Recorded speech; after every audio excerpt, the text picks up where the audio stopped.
Había pasado tanto tiempo que ni siquiera recordaba haberla guardado. La encontró en un rincón del viejo baúl de madera, ese que aún conservaba más por testarudo que por utilidad, con papeles amarillentos, insignias rotas y una foto doblada en varias partes. La imagen, tomada por él mismo hacía 23 años atrás, mostraba una esquina de Kisangani, una ciudad en el centro de la República Democrática del Congo, allá por los años en que el calor se mezclaba con la incertidumbre diaria. Un cartel a medio borrar emergía de los charcos de aguas que estaban al correr de la calle. Uno de los pocos que aún se mantenían en pie y que no tenían ningún agujero de munición alguna, y que anunciaban promesas que anunciaban remedios milagrosos, firmados por marcas que parecían más bien nombres de ficción que laboratorios reales. Recuerdo que uno decía Monanga, Microvicel, una barra de jabón como tantas. En ese momento no vio más que un registro urbano, lo cual, además de anecdótico, le resultó también casi que irónico, y enseguida pensó en la ingenuidad de la gente, en la gente de ese lugar, en ese lugar donde reinaba la ignorancia entre tantas afecciones. Qué ingenuos, creer que todas las enfermedades se pueden solucionar a través de una barra de jabón. Hoy, en cambio, reconoce en ese cartel el síntoma de un flagelo mayor, del cual tuvo conocimiento tiempo después. No era ingenuidad, era la necesidad del día a día, y detrás de eso hay algo mucho más profundo siempre. 23 años después, entiende que lo que se veía allí no era una medicina, sino una esperanza envasada, y que muchos como él también ignoraban todavía la verdadera amenaza que se extendía como una sombra: el VIH. Aquella fue la primera vez que vio un aviso sobre la enfermedad. Lo recuerdo porque estuvo allí cuando lo instalaron. Un cartel que sobresalía en ese ambiente tan venido a menos por lo nuevo, pasando a ser parte del palimpsesto urbano. Ni siquiera se hablaba abiertamente de ella.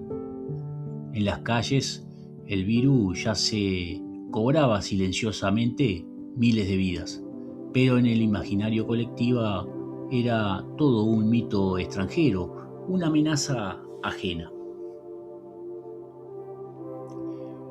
No se hablaba del virus, apenas se susurraba. Era una enfermedad sin nombre claro, sin rostro, sin cura y por eso sin piedad. Algunos decían que venía de los extranjeros, otros que era castigo por actos impuros. En los pasillos del hospital de Lubunga, un médico con quien platicó en cierta ocasión solía llamarla la muerte invisible. Nunca la nombraba directamente, solo bajaba la voz, miraba hacia un patio interior y decía en francés: «Elle est déjà, elle est tuée et silence». La mayoría no sabía cómo se transmitía en la calle y en la feria misma. Los rumores corrían más rápido que el agua. Se decía que bastaba con tocar la ropa de un infectado, compartir un plato o incluso besar en la mejilla.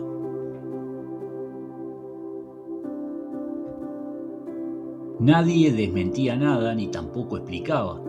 El saber era un privilegio de muy pocos y el silencio un temor latente.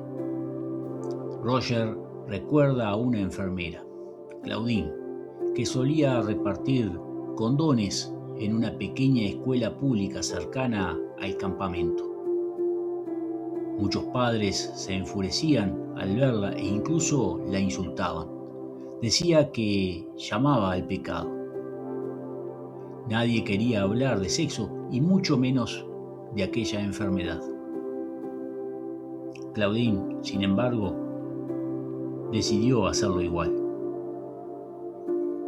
Me comentó una vez, conocer cómo se contrae la enfermedad les causa más miedo que la misma ira de Dios. Había una mujer que vivía enfrente, a pocos metros de donde estaban las instalaciones del acantonamiento. No era un rancho, era una linda casa de estilo europeo, o eso suponía él, por esas múltiples caídas del techo que parecían más decorativos que funcionales. A esta mujer todos le llamaban la Amarilla. Nunca supo su verdadero nombre. Su piel era de un tono incierto, como si alguien hubiera intentado mezclar dos mundos en uno solo. Decían que su madre había sido negra como el carbón y su padre un blanco de paso. Tal vez europeo, francés, belga o griego quizás. El caso es que Amarilla nunca fue del todo una cosa ni la otra, y eso en aquellos años no era algo de ver todos los días. Quizás por ello la recuerda.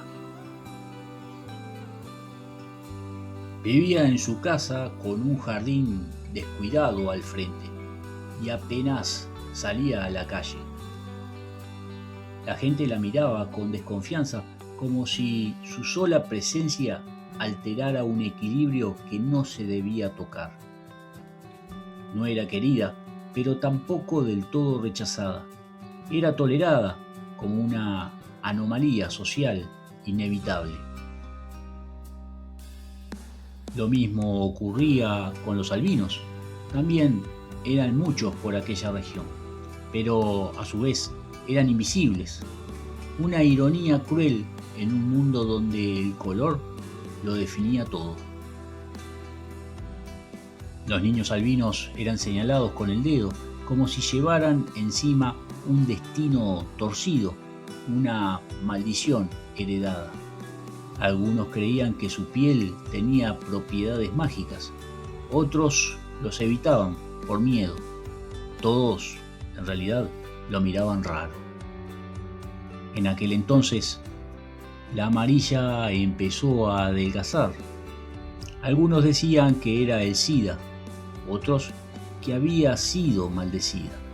Lo cierto es que se apagaba como una lámpara a la que le queda poco combustible. Una tarde pidió ayuda, reclamaba a un médico que la viera. No era solo una obligación, era un gesto humano que ningún galeno podía rechazar. Roger fue y lo acompañó.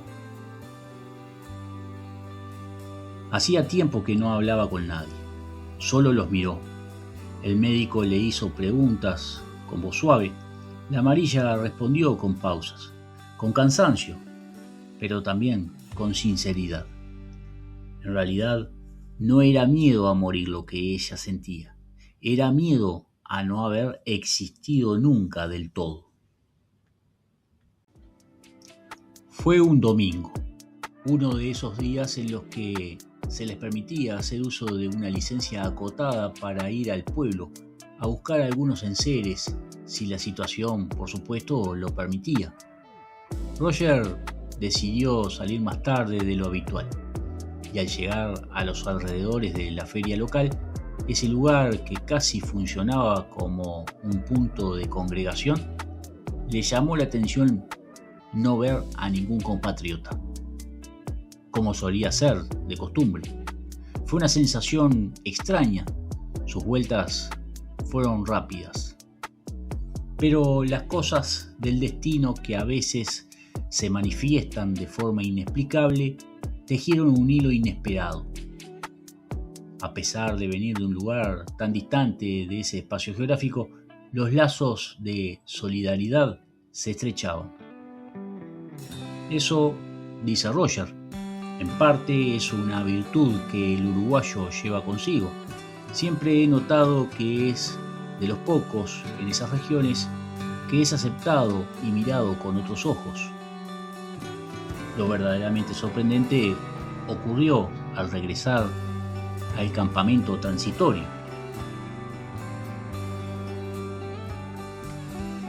Al pasar por el cementerio local, vio una multitud que despedía a alguien que había partido ese día. Roger afinó la vista y se dio cuenta que entre los lugareños habían muchos de los suyos, aquellos que también habían aprovechado la licencia dominical. Mezclados entre la gente local, acompañaban en silencio a la amarilla hasta lo que sería, de ahí en más, su última morada.